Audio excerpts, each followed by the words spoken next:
In part two, I want to look at why is it important for us to look after our gastrointestinal tract. Now, if we look at the GIT is our first line of defense. It helps to keep out the pathogens that may cause a problem in our body. Now, remember those pathogens, your bacteria and viruses, we need a high pH, a high acidic environment to reduce their ability to enter into our system. So it's very important to have a certain amount of acid in the stomach. It also acts as a barrier. We have a mucus lining that lines our gut, and it's very important to have that layer a certain thickness to help create that barrier. We also know that digestion and absorption and excretion takes place. I've already chatted to you about that in part one.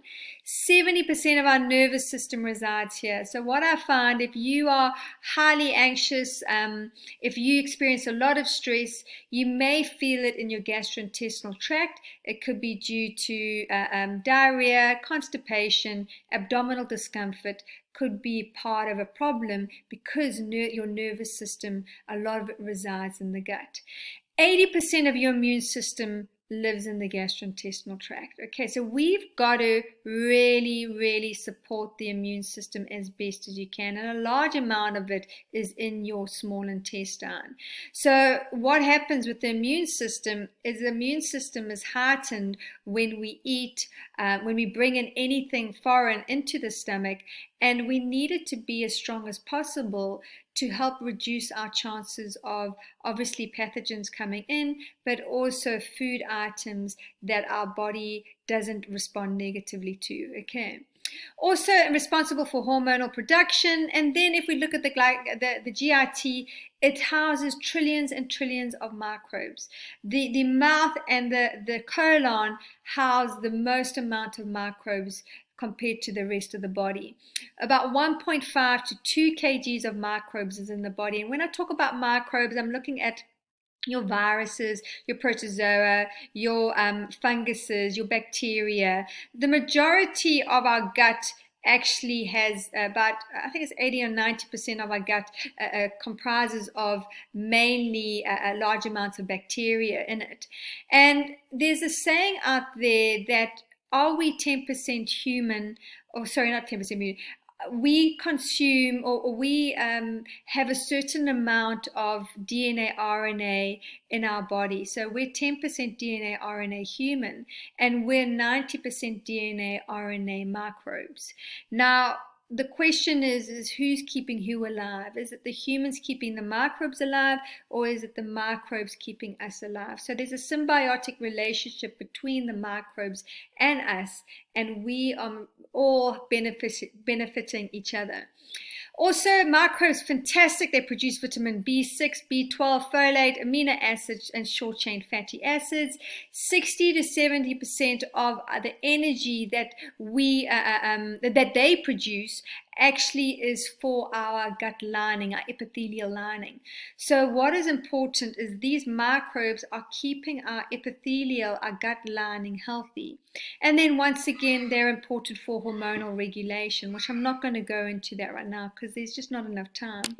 Now, if we look at all your GIT processes, if they're working well, and this is just a simplistic way of looking at it, and we have a balanced microbes in the body, we tend to have a healthy body and a mind. Remember, the mind and the gut are connected. So we really want these processes to be working as well as we can. And there's something I go through with clients is a healthy stool chart. And a Bristol stool chart looks at what is going on right now with your gastrointestinal tract or your stool movements, your excretion. And large amount of my clients are type 1 or type 2. They suffer from constipation. Not many of them have type 6 or 7, but this I do see. And if we look at it, the ideal is type 4 or type 3 stool movement. So it's like a soft serve ice cream, that soft texture that comes out of the soft serve machines. You're not going to eat soft serve ever again, knowing that like you used to.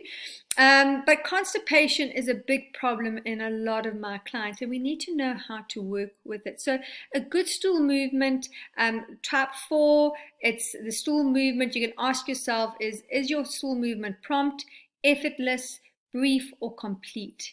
Do we have all of those? Do we have all of those 4 processes going on while we move our stools? If you are sitting on the toilet for 20 minutes trying to get a stool movement going, we need to look at that. If it takes strain instead of not being effortless, we need to look at that. If it's is it complete, or do you feel like you need to go to the toilet after a stool movement?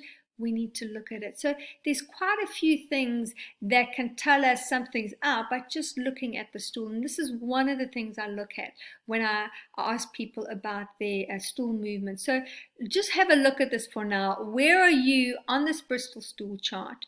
Do you follow these principles when going to the toilet? And if not, let's have a look and see how we can help you out.